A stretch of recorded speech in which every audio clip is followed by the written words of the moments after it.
Hey folks, welcome back to episode 5 of Stellar Sovereigns Let's Play. I'm Aaron, and in our last episode, we did a little bit more exploration, took out another pirate fleet, found ourselves with a few potentially good planets for us to colonize, and then started in on upgrading some of our ships and getting another fleet built up.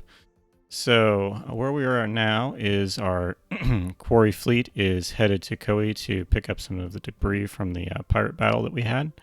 And then we had found a derelict ship, which is going to be helpful for us if we can get that. So I'm going to double check and see where we're at.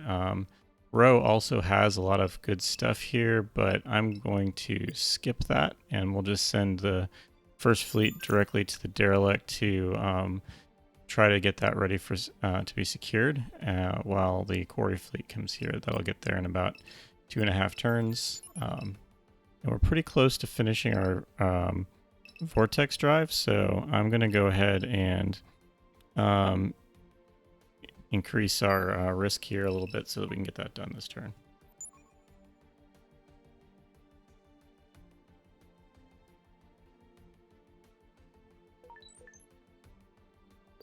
And now we've got that done.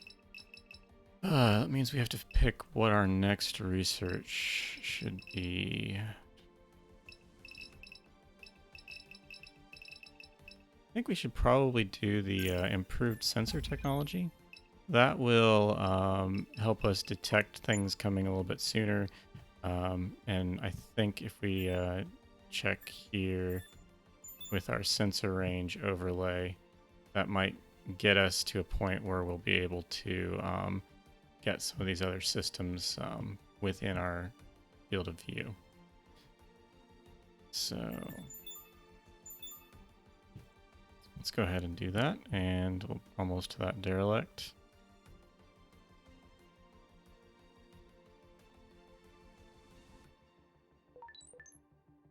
Okay. So sometimes at these derelicts you can get ambushed, which is why it's usually best to send a military fleet there first versus sending your quarry fleet. If you send that first, you might get into a battle you can't really win and lose that fleet or have to retreat with a lot of damage. So I prefer to send military first, see what happens, and then send over the quarry fleet later. Let's see what they're getting here. Doesn't look like they've gotten much yet.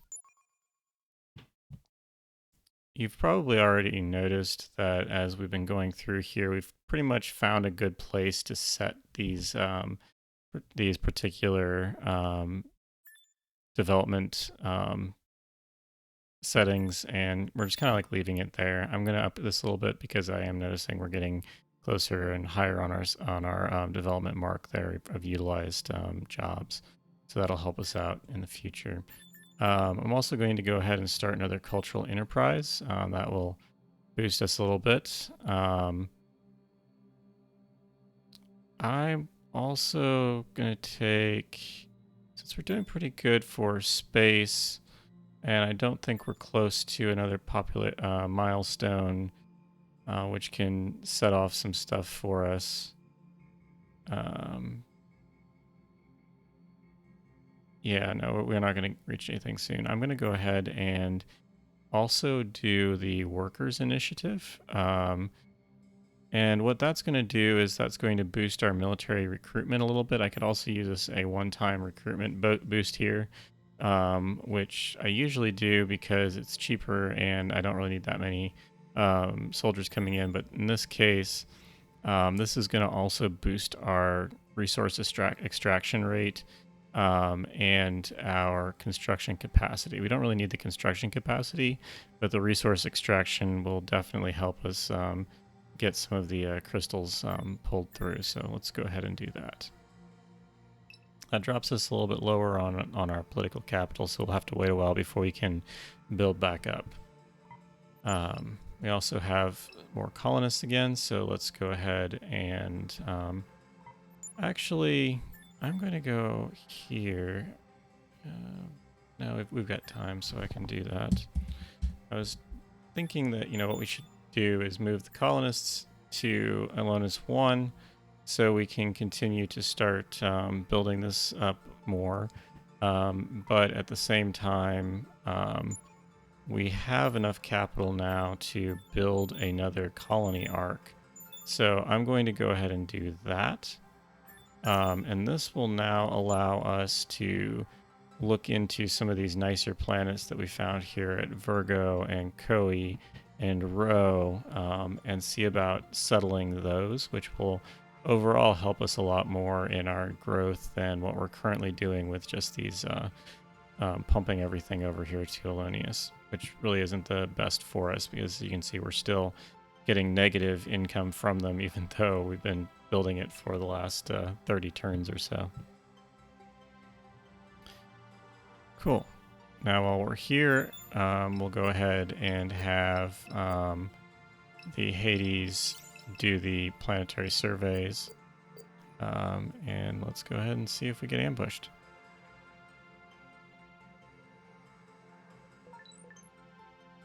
And we have been ambushed by the shadows, and let's go ahead and get started with that. Where are we at? Oh. Didn't mean to bring up the console.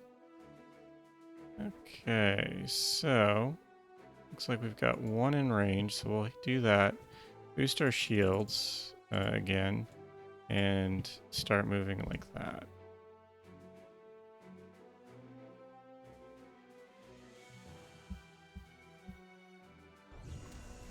The shadows like to make passes at you with their beam weapons, but a lot of times we can get them before they really start to materialize, and maybe we can, use our missiles to really quickly take down one of them. I think we can do that this time around. But there are two of them, and there's the second one, so this one will probably be a little bit harder for us to take down because it moves a good bit, which makes it harder to get a good lock on them with the missiles.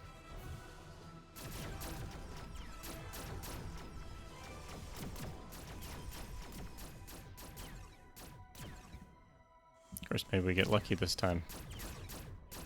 Oh, there he goes. Well, he's coming towards us. I think we can probably hit him with the missiles. Boom. Kind of cool ships. A little bit Babylon 5-ish.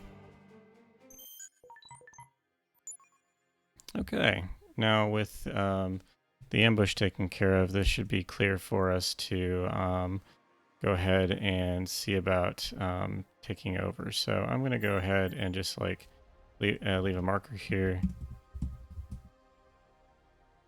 That should help us at least know the general position of the derelict ship. If I move from here, it'll keep drifting through space and might get a little too close to these green stars, which we want to try to avoid, because they usually host the homeworlds for the sectoids. Let's see. Okay. Next thing, looks like we're probably got 3 turns left on our colony ship, so we'll let that continue going. And let's see what our rate is.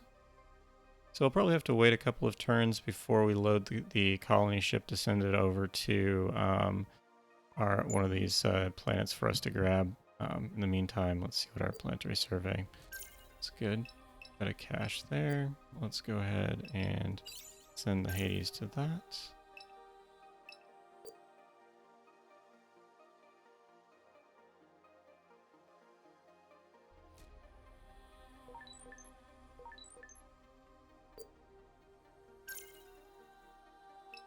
Okay, Koi-1 now has agricultural.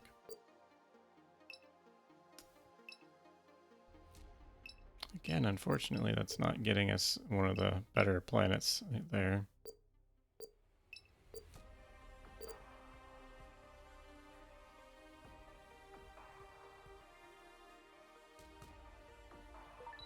can see that our personnel rate is going up at about 600 per turn. That'll help us as we need them for pretty much every ship that we create, as well as eventually for defending our planets with the bases and turrets and things here. Okay. Again, we'll need 2,500 before we can actually send out that colony ship, so we should be there in a few turns, but we might have to wait a couple turns before we can do it. And I think we now have enough funds to be able to do a mega refinery. That will boost our mining output, which will help us with a lot of these crystals and various things there as well. And the quarry flotilla has finished. We'll wait for this to get surveyed, and then we'll send it over to meet up with the first fleet to check on the derelict.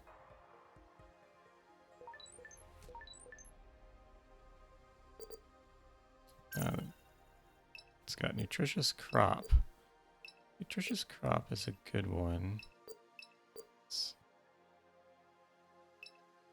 Okay, yeah. So that'll give a growth and food output bonus, which makes this a very tempting target for us, because as kind of a bread basket planet that we can ship to other planets or even use to help colonize other stuff in the area here. Let's go ahead and send that over.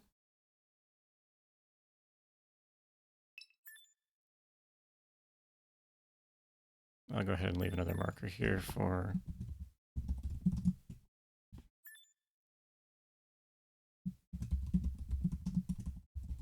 potential colony. I think it's still in our best interest to go down here and colonize in Virgo. We're still about 3 turns out before we can send that off. Okay.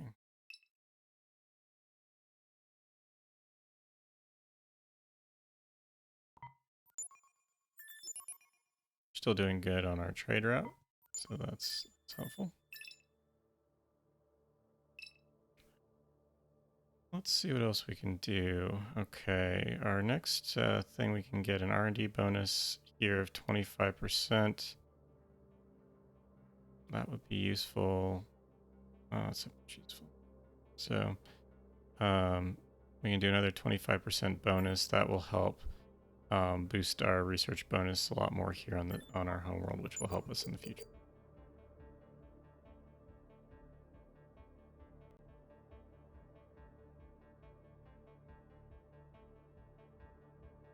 Okay.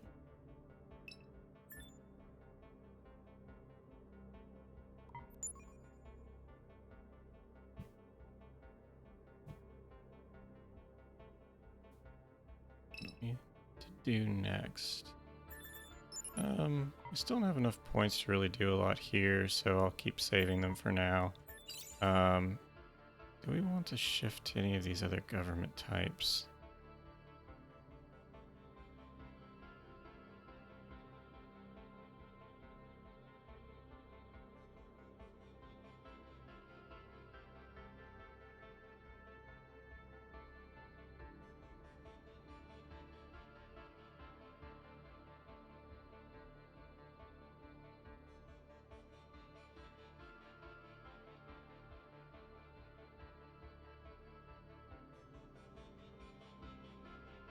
So our current one is giving us 0.2 base population growth. And pretty much all of these outside of colonialism are giving us a lower growth rate. Not too pleased with the increased cost of scientific development or the loss of wages. So I think we'll stay with capitalism for the time being. Because right now we're doing pretty good with our income, but since we don't have a lot of planets and a lot of population to really be able to handle large shifts in income, I don't want to shift the empire to something that'll put us into a deficit and make our budgeting much harder than it is right now.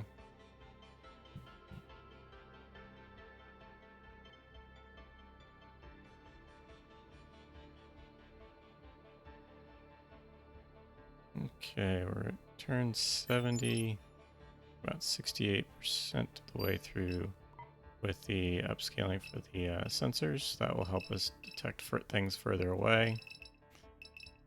Where do we need to go from here?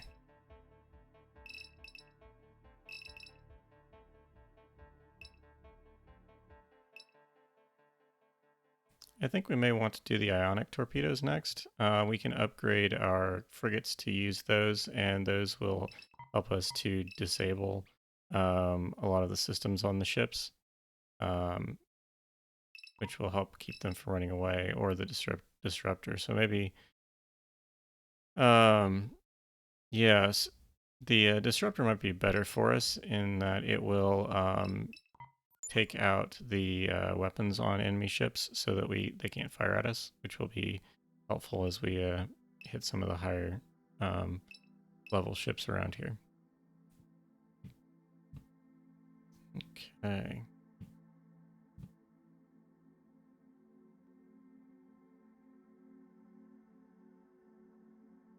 And we have our colonists, so let's see here. Virgo 3 it is. Since we have a much higher food growth here, I'm going to put that at 800. I'm also going to put our housing at 6,000. And I'm just going to type in 1,000 here because it will automatically cut it off at the top. So when I'm setting up colonies, I tend to like to put in more housing so I can transfer colonists over to it, as well as try to get a head start on food so that there's a surplus to allow us, because we need surplus food and housing to move people over to our new colony quickly. If we don't have either of those, then I think then we're a little bit more stuck, and we have to kind of go with more of a gradual approach and try to build those up. So that's why we focus a lot here on this colony with getting the vertical farms, pulling in resources through the resource transfers, working on ensuring that there's a surplus of housing for our growing population, because pulling in the colonists is much quicker than it is to wait for them to grow naturally. We just have to be careful that in doing so we don't overwhelm our job placements or end up with too little food for them, because both of those could end up causing us to recruit more military than we need, which puts more burden on us because we have the military salaries that we'd have to pay. So, okay, we are about 2 turns out from that derelict. Once we get there, I'll send the first fleet, which I can probably send the first fleet back now, and we'll start getting them upgraded for the fight that we expect to come up here pretty soon.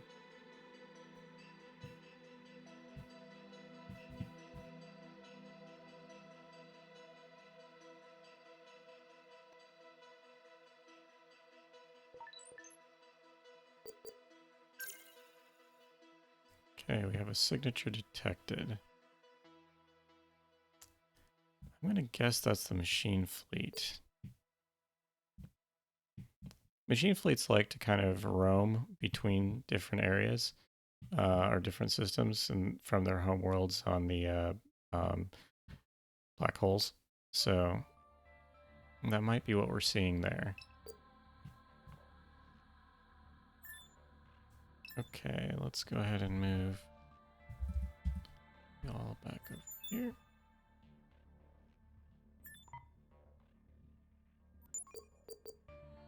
We'll see where that goes next turn. If it keeps coming this way, then it's probably going to be pirates, and we're in trouble.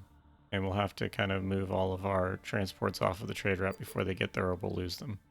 We don't really want that to happen.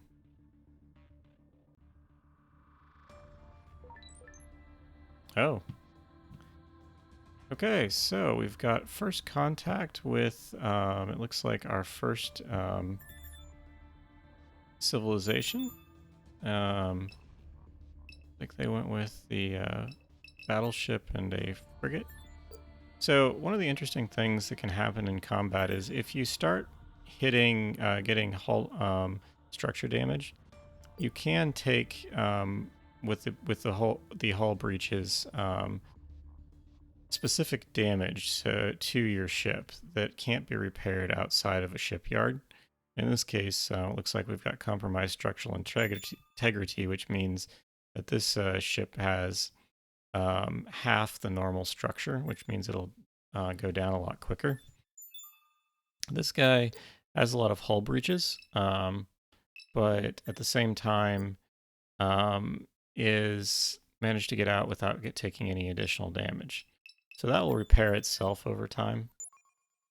I think we still can get to our colony before they get there. They're not allowed to attack unless they declare war, and declaring war takes quite a while to get there. Okay, so we've got our upscaling. So let's go ahead and start with Disruptor. I think we may also want to go to increased yield soon. And let's see what our first contact. This will be with our first contact diplomacy, and looks like they have border friction with another group we haven't met with, and they've got a better research bonus than we do. And their government type is communist, which is at odds to ours, so they're not particularly friendly.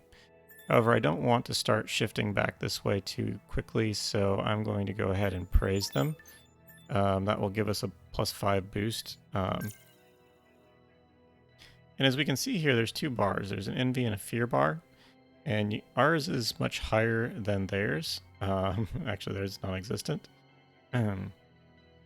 Basically, different factors are involved in this. Like, for example, the technology they have, their defenses, the military, their navy strength.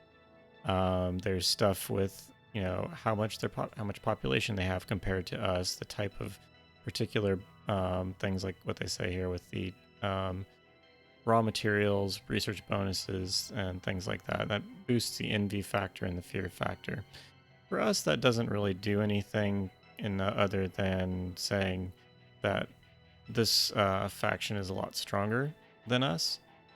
But on their end, it can influence the type of actions they take with us. So if they have high fear, they may not do things like condemn us or demand tribute or declare war. And if they have low fear and high envy, they may be more likely to do that. So with that, let's go ahead and leave diplomacy for the moment. Let's see. Still not enough to do really anything we want at this point. Now, we could go attack them if we thought we could reach them in time. Because you can attack fleets that are outside of a controlled planet system or system like our homeworld here and Elonius and soon Virgo won't be something that they can attack without declaring war or attack around. But in deep space between here, it's fair game. So they may try and come up here to our trade route, interdict some stuff. If we take them out, might hurt our relations with them a little bit, but it could also reduce the fear we have and maybe increase theirs. So our quarry flotilla is now starting in on the derelict, recovering that, and we've got a few turns before that finishes up. I'm going to go ahead and send the rest of the colonists here.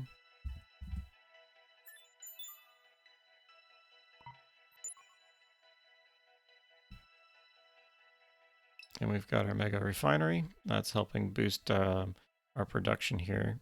And let's see. Level 2 we could do, but at this point I need to make sure that we're saving cash because we need to be able to upgrade these ships with the AI targeting, and we also need to get another capital ship out.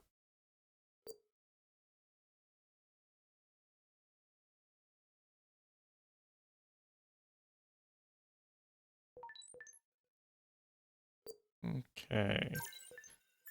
They have changed their governance. So what did they change? Ah, so their government type has changed, and I can respond to that.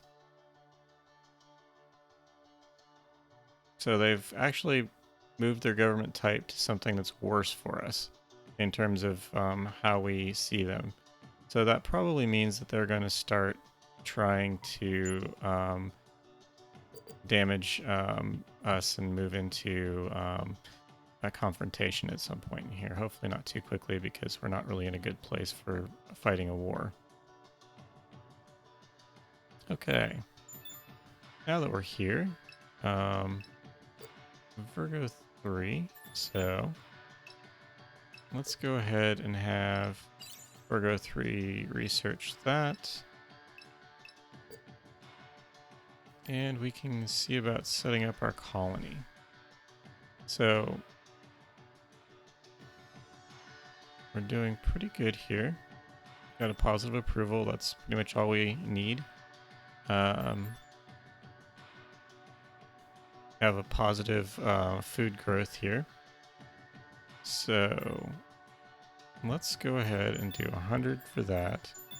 So our food at this particular place is giving us 4 per unit of development, which will be a good balance for us to really build up, so we can maybe colonize some of the other planets in the system and have food to them.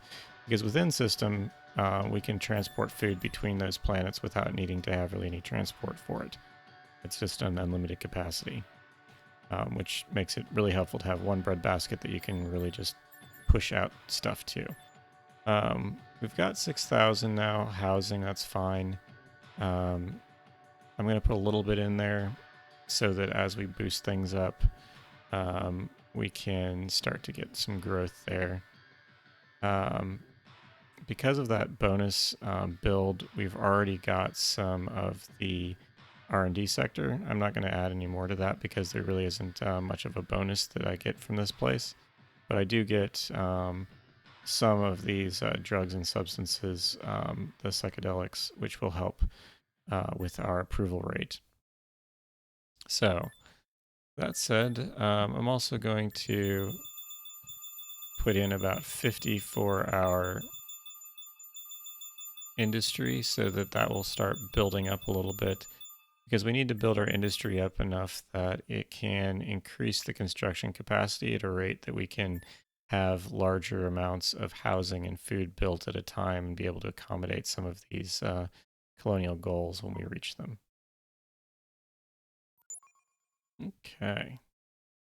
I think that's probably good for now.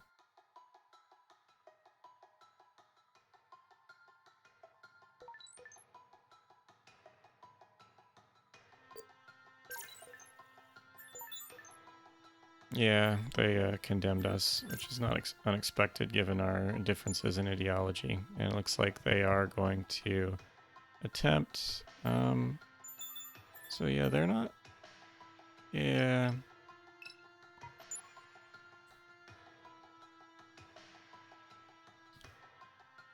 They're not being overly helpful here. I'm going to go ahead and attack them. Okay.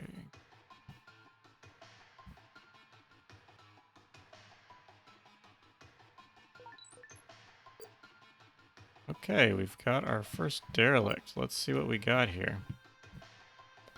Unfortunately, it looks like we only got an escort. But very damaged escort.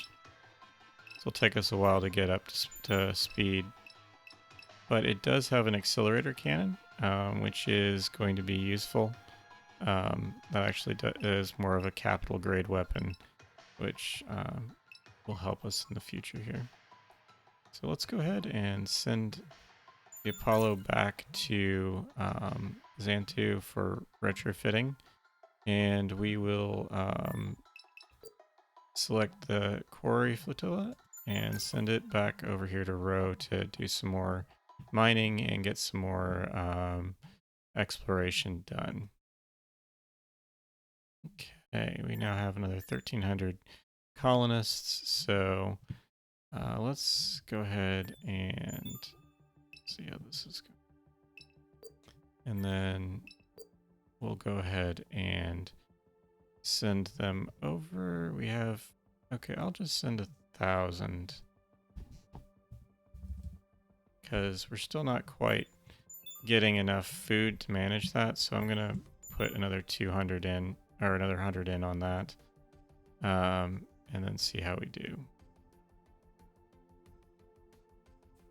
That should help boost us over the next few turns. Then the next 300, 400 I'm going to put here. Okay. So I think we should be able to reach them. Yeah, we'll reach them next turn. And when we reach them, we'll do a quick battle. And I think that will be where we'll end our episode. So let's go ahead and do that.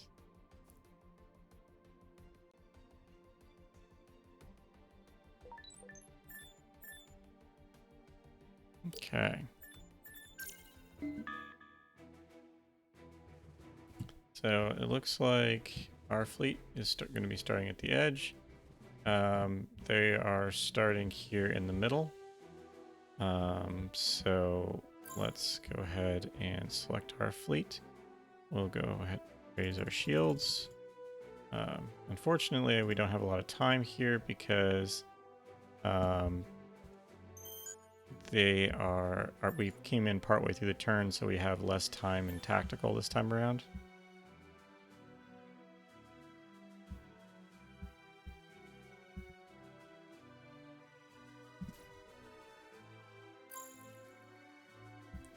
Go ahead and take him.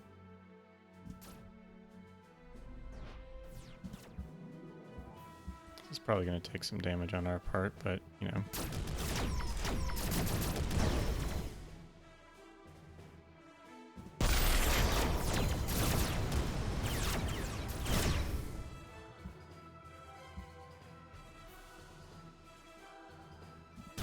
Okay.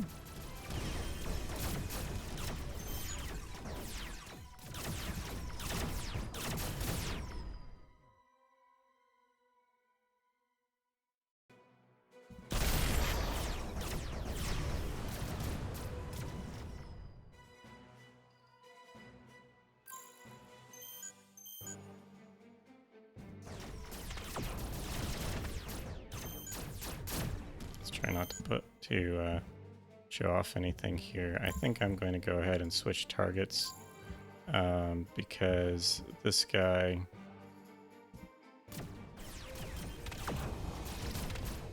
is definitely more of a threat to me.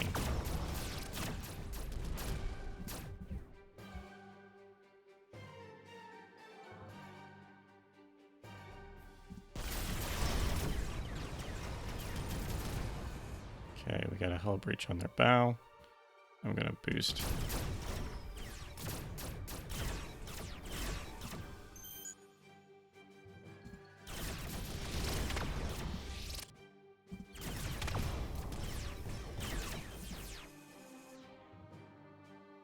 Let's check there.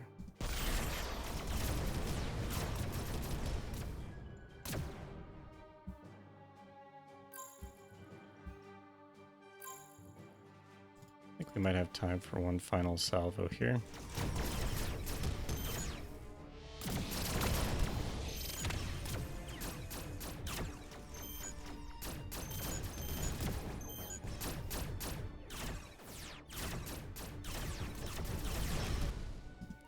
Okay, he's gonna try to run.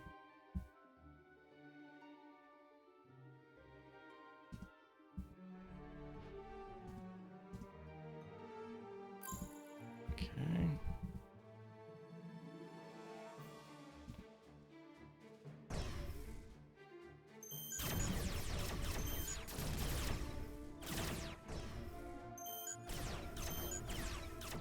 So our goal here is to, I'm not gonna have time to do it.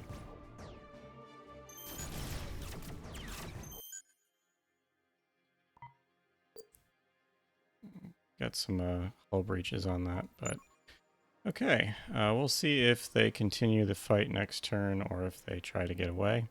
But I think that's a good place to go ahead and we'll actually, I guess, advance one turn and then end our episode there. And it looks like they are going to continue the fight, so let's go ahead and finish this as best we can.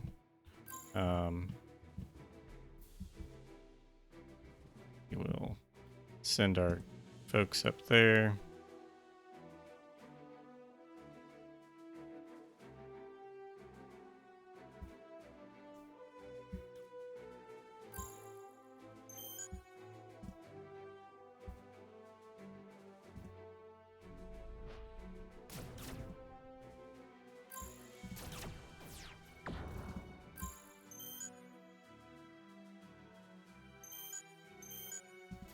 Let's go ahead and move up here.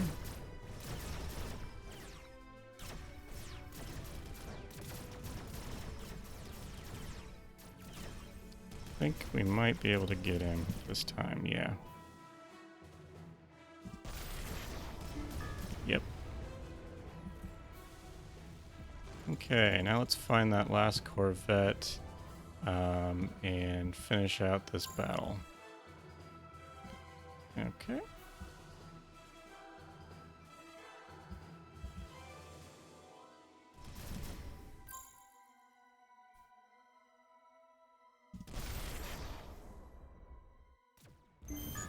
And there we go.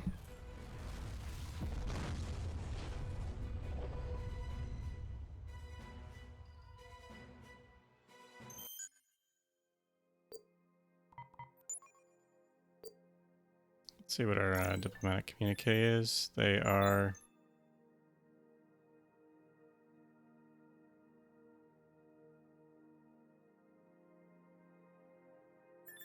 I'm going to withdraw because if I respond, it will increase the speed at which we reduce, and I don't really want to go to war with them anytime soon. Though that does help a little bit by knocking out that fleet. And we can go ahead and send our first fleet back here. Okay, with that taken care of, I think this is a good spot to end this episode. Thanks again for watching, and I'll catch you next time.